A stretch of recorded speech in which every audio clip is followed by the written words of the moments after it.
Bom, pessoal, então nessa aula agora eu vou falar para vocês sobre o que é o QSR 3D e o QSR 4D, tá? Então, a primeira ideia de QSR 3D surgiu em 1988 com Kramer, que propôs essa metodologia aqui chamada CONFA, tá? CONFA significa Comparative Molecular Field Analysis, tá? E qual foi a ideia do Kramer?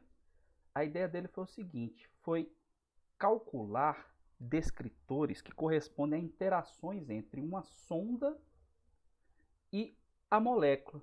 Então ele colocou a molécula numa caixa virtual e colocou uma sonda percorrendo a molécula, tá? Como está ilustrado aqui nessa figura aqui, ó. Eu tenho uma sonda e tenho a molécula. Aí eu calculo a interação da sonda com cada átomo da molécula. E aqui eu calculo um potencial nesse ponto onde está a sonda, tá? Então eu faço isso para todos os átomos da molécula. O potencial é a soma, né, dessas interações, o potencial nesse ponto, tá? E depois que eu calculei isso para todos os átomos da molécula, a sonda anda, ó. Aí começa tudo de novo, calculo o potencial com todos os átomos da molécula. Então a sonda vai andando, vai percorrendo essa caixa virtual 3D. Então é daí que vem o QSAR 3D, o nome 3D. Tá? Isso até é motivo de confusão, porque no QSR 2D, que a gente chama, né? Que foi o que eu falei anteriormente para vocês, ou QSR clássico, você tem descritores que são chamados de 3D, porque eles dependem da estrutura tridimensional da molécula, tá? Por exemplo, o volume depende da estrutura tridimensional da molécula, é um descritor clássico usado no QSR 2D. Mas o que a gente chama de QSR 3D é essa ideia aqui da molécula na caixa 3D. Daí vem o nome QSR 3D, tá certo? E aí, que potencial é esse? Que interação é essa que eu calculo entre a sonda e o átomo da molécula? São esses dois potenciais aqui, tá, turma? O potencial de Coulomb, o tradicional, que é produto das cargas dividido pela 4πε0 vezes a distância entre os átomos, tá? E aí vocês observem aqui esse somatório, tá? O que é esse somatório? É o somatório por todos os pontos, né, da minha caixa, tá? Então eu percorro essa caixa toda e somo esses valores. E calculo também o potencial de Van der Waals, que leva em conta que tem esse termo, tem um termo atrativo e um termo repulsivo. Ó. O negativo é o atrativo e o repulsivo é o positivo, tá certo? Então, esse potencial de Van der Waals está relacionado às interações hidrofóbicas, né? Esse potencial de Coulomb são as interações eletrostáticas e o de Van der Waals interações hidrofóbicas e está relacionado a impedimento estérico, por exemplo, tá certo? Então eu calculo para cada ponto onde minha sonda passa, eu calculo esses dois potenciais, tá bom? E aí os descritores são os potenciais calculados no ponto, tá? Então antes de ir para o QSR 3D, por exemplo, deixa eu abrir uma planilha aqui para eu mostrar para vocês.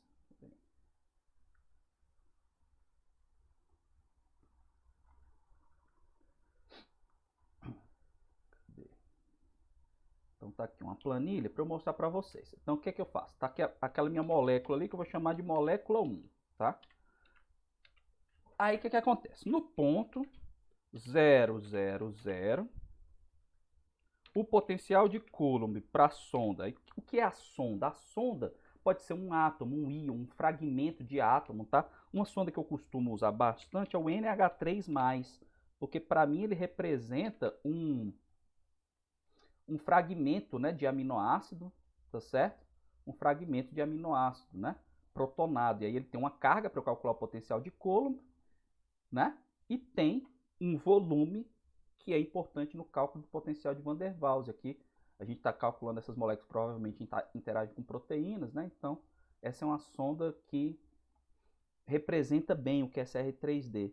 Então, eu coloquei minha sonda na posição 0, 0, calculei o potencial de Coulomb, aí, sei lá, deu menos 1,2 Coulomb, certo?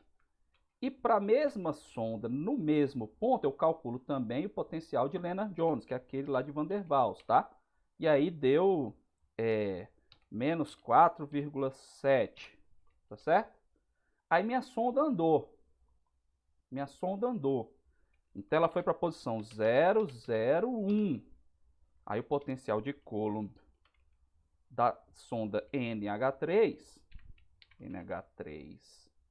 mais, deu outro valor aqui, menos 2,1, tá? E aí eu calculo também o Lennard-Jones. Aí deu quanto aqui? Menos 6,3, certo? E por aí vai. Então, estão vendo aqui, ó, que os descritores são as interações de Coulomb e Lennard-Jones daquela sonda em cada ponto da minha caixa virtual que engloba a minha molécula, tá certo? Então, aqui eu vou ter uma série de descritores, ó, tá vendo? As colunas são os valores dos descritores, e aí eu vou fazer isso para a molécula 1, para a molécula 2 e assim sucessivamente. E aí eu construo a minha tabela, que vocês já conhecem lá do QSR2D, mas agora aqui para o meu QSR3D. Então, esses são os descritores calculados no QSR3D. E aí, calculados os descritores, a construção e validação do modelo é a mesma que a gente viu lá para o QSR2D. Você vai constrói o modelo, faz seleção de variáveis, faz validação cruzada, leave out, vai randomization, aquela coisa toda, tá bom? Voltando aqui, cadê? Aqui. E o QSR4D? Qual é a diferença do QSR4D para o QSR3D? O que a gente viu aqui no 3D? Que a gente pega a molécula, né? Aí, que conformação é essa? Eu posso ter um QSR3D dependente e independente do receptor, tá? Então, quando ele é independente do receptor, o que eu faço? Eu simplesmente otimizo a geometria, que nem a gente fez lá para calcular o QSR2D, né? Eu otimizo a geometria da molécula e pronto, e crio essa caixa ao redor dela. E calculo essas interações. O dependente do receptor, no caso do QSR3D, você pode fazer um docking, né? Porque o docking não é no receptor, e pegar a melhor pose. Então, em vez de usar a geometria ótima, você usa a melhor pose como a conformação adotada na minha caixa 3D para o cálculo dos descritores. Tá certo? O QSR4D, qual é a diferença?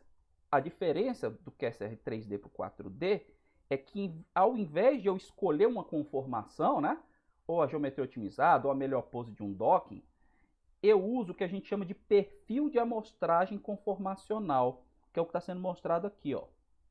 Então, o que é um perfil de amostragem conformacional? O perfil de amostragem conformacional, ele é o resultado de uma simulação de dinâmica molecular. Então, eu pego essa minha molécula aqui, tá certo? Coloco numa caixa com solvente e faço uma simulação de dinâmica molecular. O que é isso? Eu vejo como que a molécula se comporta ao longo do tempo, tá certo? E aí, com base nisso, eu pego, é como se eu estivesse tirando fotos da molécula ao longo do tempo, que são essas conformações que são mostradas aqui. Aí eu escolho um conjunto de átomos para fazer o alinhamento dessas conformações, tá? Isso no QSR3D também tem que ser feito, tá? Quando você vai colocar as moléculas na caixa, depois eu vou mostrar isso melhor quando estiver falando da parte prática. E aí eu fico com essa figura aqui. Então, esse 4D do QSR4D, ele significa o tempo, tá? É como que a molécula muda a conformação dela ao longo do tempo. Então, a quarta dimensão é o tempo, tá certo? E aí, quem são os descritores do QSR4D? No QSR4D original, os descritores são os chamados G-codes, que são os Grid Cell Occupants Descriptors, tá? Esse exemplinho aqui é como se fosse no espaço bidimensional, tá? Eu tenho aqui a minha molécula, estou fazendo a simulação de dinâmica molecular, então essa ramificação aqui que está ligada ao anel está se mexendo, né? Ao longo do tempo, a ligação é livre, né? Rotacionável, então ela está se mexendo, e esse anel estou mantendo fixo. Esse descritor de ocupação é quanto que cada célula aqui da minha caixa foi ocupada ao longo do tempo. Então aqui embaixo está mostrando, aqui está rápido, aqui embaixo está mostrando, ó, que essa célula aqui não foi ocupada em nenhum momento. Então, o G-code aqui é 0. Tá? Já essa aqui, em todas as 6 conformações, ela foi ocupada. Então, a ocupação dela é 1. O que eu faço? Eu faço uma média. Uma média não, eu normalizo, né? Quantas vezes a célula foi ocupada pelo total de conformações que eu estou trabalhando. Então, como essa aqui foi ocupada em todas, foi 100%, então é 1, tá? E essa ocupação eu também posso classificar por tipo. Por exemplo, essa célula aqui foi ocupada por que tipo de átomo? Ela foi ocupada por qualquer tipo, uma vez. Esse átomo aqui é um átomo não polar, tá certo? Então ele foi ocupado por átomo não polar, a ocupação dela é 1. Aí, qual foi a ocupação dela por um átomo aromático? 0, né? Porque esse átomo aqui não é aromático. Qual foi a ocupação dela por um átomo polar positivo? 0. Doador de ligação de hidrogênio? 0. Então você pode dividir essa ocupação nessas categorias de acordo com o tipo de átomo que está ocupando a célula, tá certo? Aí continuando, ó, por exemplo, aqui tem um OH, né? Então esse tipo de átomo aqui é um doador de ligação de hidrogênio. Como eu tenho 6 conformações e essa célula foi ocupada uma vez por esse OH, 1 em 6, então a ocupação é 0,167, né? 1/6. Tudo bem? Então os dicodes são isso, aqui ó, de uma maneira genérica. Essa célula aqui foi ocupada 0,06 ou 6% das conformações, em 6% das conformações por um átomo polar positivo, em 30% das conformações por um átomo doador de ligação de hidrogênio, em 1,2% das conformações por um átomo não polar, tá certo? Então esses são os descritores do QSAR4D original proposto por Hopfinger em 1997, tá? E o LQTA-QSAR? O que é o LQTA-QSAR? É a metodologia de QSR4D que eu e os meus colegas na época de doutorado propusemos, né? Então isso aqui faz parte da minha tese de doutorado, lá em 2009. A gente propôs isso. O que a gente fez? A gente juntou as duas coisas, as duas ideias do CONFA e do 4D do Hopfinger, que é o quê? A gente, ao invés de usar uma conformação, a gente usa uma simulação dinâmica molecular, e aí os perfis de amostragem conformacional, como vocês estão vendo aqui, ó, dentro dessa caixa. Só que ao invés de calcular os descritores de ocupação, como Hopfinger fez originalmente, a gente calcula os descritores de interação molecular, calculados pelo CONFA, que são os que são calculados pelo CONFA, aquele de Coulomb e de Lennard-Jones, tá certo? Então, o que é o descritor em cada ponto desse aqui? Eu faço que nem o CONFA, tá? Até voltar aqui o CONFA. Eu faço que nem o CONFA, tá bom? Só que eu faço isso para essa conformação, para a próxima, para a próxima, para a próxima conformação, para todas as conformações do meu perfil de amostragem conformacional. E eu tiro a média, tá? Então eu calculo essas interações aqui nesse ponto, entre a sonda e os átomos da molécula, para todas as conformações e divido pelo número de conformações. Tiro a média, tá certo? Então, voltando aqui para o meu LQTA-QSAR, o meu descritor nesse ponto aqui é a média da interação entre a sonda e os átomos para todas as conformações. Então, esse 1 sobre N aqui, pessoal, ó, esse Nzinho aqui seria o número de conformações.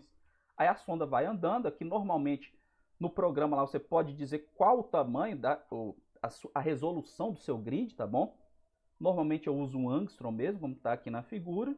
E aí a sonda vai andando e para cada ponto eu calculo a interação entre a sonda e os átomos da molécula para todas as conformações e tiro a média naquele ponto, tá certo? Então essa é a ideia do LQTA-QSAR. Tá bom, pessoal?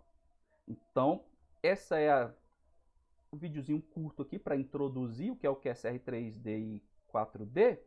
E aí agora vamos para a prática, usando o programa LQTA Grid, eu vou mostrar para vocês como é que funciona isso na prática, tá bom?